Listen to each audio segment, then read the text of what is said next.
Hi there, folks. I'm Joshua Orro, the Mustang Prince, and welcome to Mustang Prince Orro Reports. Who doesn't like Aardman animation?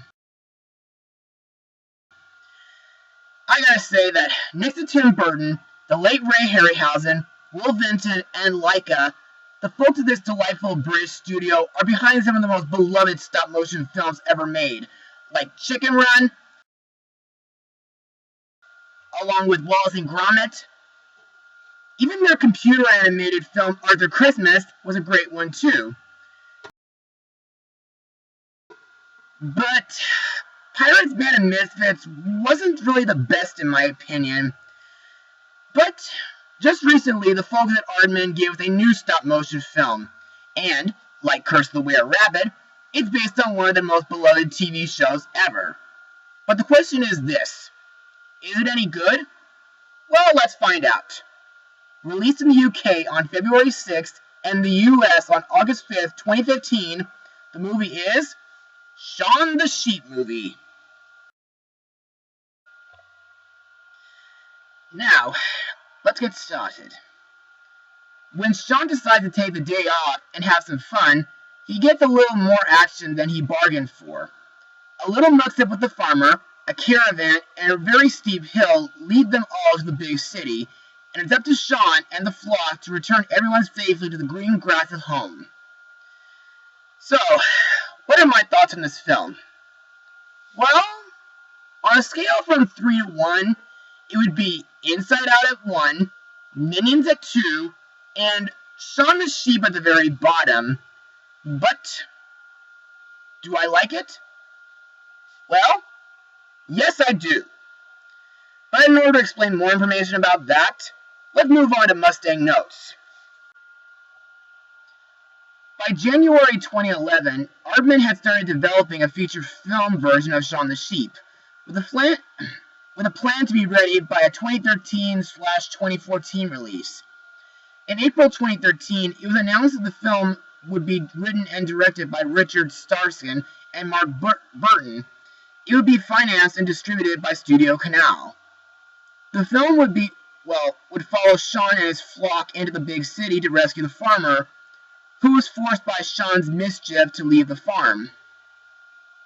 On September 24th, 2013, it was announced that the film would be released on March 20th, 2015, but was later moved up to February 6, 2015. Principal photography and production began on January 30th, 2014. Also, music plays a good part in this film. For example, Ilan Eshkeri composed the music for the film, and the title song, Feels Like Summer, with a collaboration between Tim Wheeler of rock band Ash, composer Ilan Eshkeri, and former Kaiser chief Nick Hodgson. And also, that song, in my opinion, is a really good song to me. And speaking of which, I like the part when Shaun and his flock sing it in their animal language in a, bah version.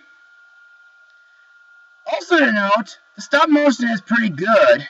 It brings back memories of the past Aardman claymation films. Plus, the story does feel like an 85-minute Shaun the Sheep episode, despite the fact that I don't remember watching the show on TV when I was young. I also find it very interesting that the animals in these films can behave almost exactly like people, except that they have no dialogue here. Plus, the humor in this film is pretty good too, but some of it can be a bit rude, though. I mean, some parts, show their butts to the screen, and there's also burp and fart jokes. Though, of course, the Brits do have a different sense of humor than we do here in the US. Now, since the characters don't have any dialogue in this film, I'm not going to be talking about the voice actors, but instead, I'll be talking about the characters. Now, let's begin with Shaun, who is actually my favorite character in the movie. The reason why I love Shaun the most out of the rest of his flock than any other character in this film It's because he's lovable but mischievous, and I kind of share something in common with him because Shaun loves a good adventure whenever the opportunity presents itself. He also has no end of enthusiasm for exploration. Next we have Bitzer, who is my second favorite character in the movie. Mainly because of his loyalty to the farmer, plus he makes a great best friend for Shaun. Next we have the old farmer. Now, not much is known about him, other than the fact that he is oblivious and a clumsy gentleman. He has a like for different things, which the flock also want to do. He has several flaws with him, but above all, he's a caring and devoted farmer, despite the fact that he mumbles while talking.